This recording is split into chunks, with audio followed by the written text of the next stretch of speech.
And now it's time to get a macro perspective on what else is happening around us in the world. This morning, to get a closer look at Thailand and Cambodia, saying they'll return to military-enforced borders after a fatal crash. For a further look at the story and its context, we're joined by Dr. David Tizzard via Zoom. Good morning, David. Good morning, Lena. Is it Monday already? Every week. You know the feeling, don't you? Yes. Every week. Coming from Sunday to Monday is especially difficult. It is, but this makes it all the more easier. And we'll start the world deconstructed this week by looking at a skirmish, a conflict in Southeast Asia and Thailand and Cambodia. Like you said, they're reinforcing troops along a disputed border. Now, they've generally been politically, culturally close, but politically cautious neighbors, I should say.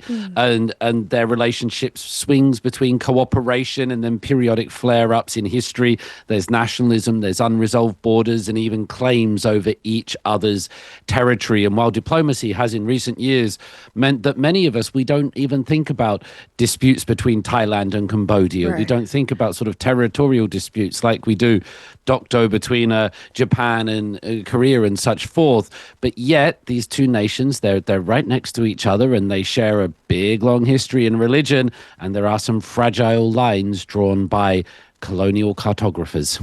And on May 28th, a Cambodian soldier was killed along the border, and this fatal crash has brought about another military-enforced border. And it seems that there's another meeting in the works, and they'll try to work out perhaps another agreement. Both countries hope that the June 14th talks, if I'm not mistaken, will try to resolve the issues, but if they're walking on thin ice for the time being.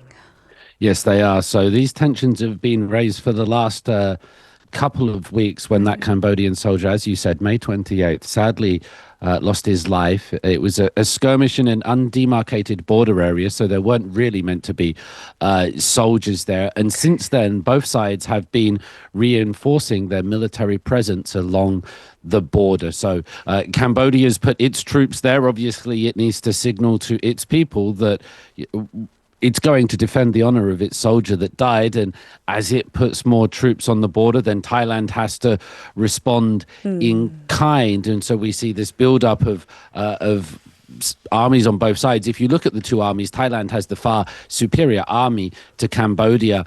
But since then, you've had this diplomacy carrying out with both governments issuing carefully worded statements. They're committing to dialogue and they're not trying to raise the tensions too high. At the same time, they are building up their forces on the border. Thailand's defense minister, who also serves as the deputy prime minister at the time, he came out on Saturday over the weekend and said that Cambodia had actually rejected proposals in bilateral talks that were held. And so they are getting together. They are being careful with their language, but they haven't come to any agreement. And because there's no agreement, we're seeing the continuing reinforcement of the border. David, should we review major sources of tension for the two countries? I mean, there are historical grievances that have been politicized by both ends, migration issues, border demarcation, and then also a dispute over this 11th century Hindu temple. Yeah, there's a lot going on to try to unpack in a short time. And we probably also should say that Thailand and Cambodia, they used to be part of the same empire. So if you look at that sort of region of Southeast Asia, you have Thailand and you have Cambodia. You go to the coast, you have Vietnam. Just above that, you have Laos. And so you have these four culturally similar but now politically and nationally distinct countries, but they used to all be part of the Khmer Empire, which ruled all of that land basically from the 9th century to the 15th century and did so. And in doing so, it sort of spread this shared architecture, shared elements of the language. The Theravada Buddhism all went there.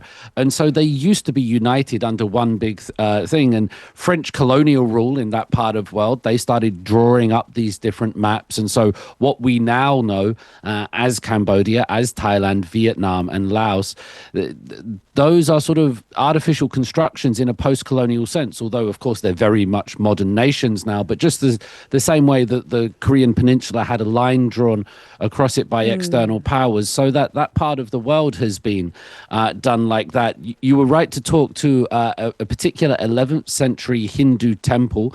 That's the Priya Via temple. That sits right on the border, and it's really interesting to look at pictures of it.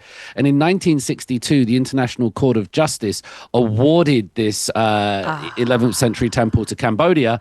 But Thailand continues to dispute this, and there's been a lot of protracted fights over that. One more to perhaps mention for a bit of context is the 2003 Phnom Penh riots, and this was sparked by false reports at the time that a Thai actress had claimed that Angkor Wat belonged to Thailand. Obviously, that's not the case, and Cambodian protesters, so angry at these alleged comments, they went and they burned down the Thai embassy and businesses. So we hear about relations between Korea and Japan. We're very used to these sources of tensions, how they play out politically. We're also aware of how sensitive we need to be when addressing these things in the Korean context. It's exactly the same between Cambodia and Thailand. It's not exactly the same. It's very similar between Cambodia and Thailand, but these two countries, there's no sea between them. They're right there on the border, and the military personnel continue to build up. I'm definitely seeing the similarities. I mean, these two nations do also share cultural similarities. They're bound by shared history, as you mentioned, religion, language, but they're separated by this fragile line. They share a border. Separate to the killing of the Cambodian soldier and clearly the military standoff, were there any kind of civilian standoffs rooting from perhaps the same rooted issue?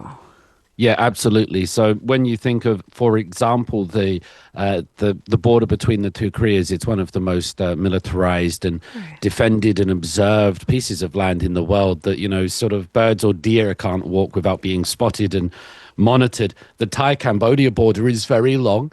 And a lot of the time it's just simple checkpoints with people standing there without much technology. I've been looking at photos and Google Maps all morning trying to get a feel for this border. And you can get Google images of it, unlike the DMZ. Yeah, exactly. That's very true. The Thai army has said that Cambodian civilians are repeatedly making incursions into Thailand territory, and they're saying that these provocations indicate a clear use of force. So Thailand is saying that its territorial sovereignty has been attacked by Cambodia. Cambodian people are coming in. Cambodia hasn't responded to this immediate situation, but they have said, the Prime Minister, Prime Minister Hun Mane, he said in a speech over the weekend, this is our stance, not to initiate conflict, but to defend ourselves. And he said our guiding principles are for international legal frameworks, but also for safeguarding our nation's sovereignty, and added that his country and its armed forces were ready to defend against aggression. So they're being very nice with their words. They're being very careful. They're talking about legal frameworks and international law, but at the same time that they're appealing to their own citizens. And obviously, those inside Thailand and Cambodia, they use this situation to build up sort of nationalist support for their own political legitimacy. And so it's a very delicate situation at the moment. Both sides seem to be managing it, we hope, but there is the possibility for flare-ups indeed. Is Malaysia trying to get it in, perhaps in between, and intervene, or at least get the two sides talking?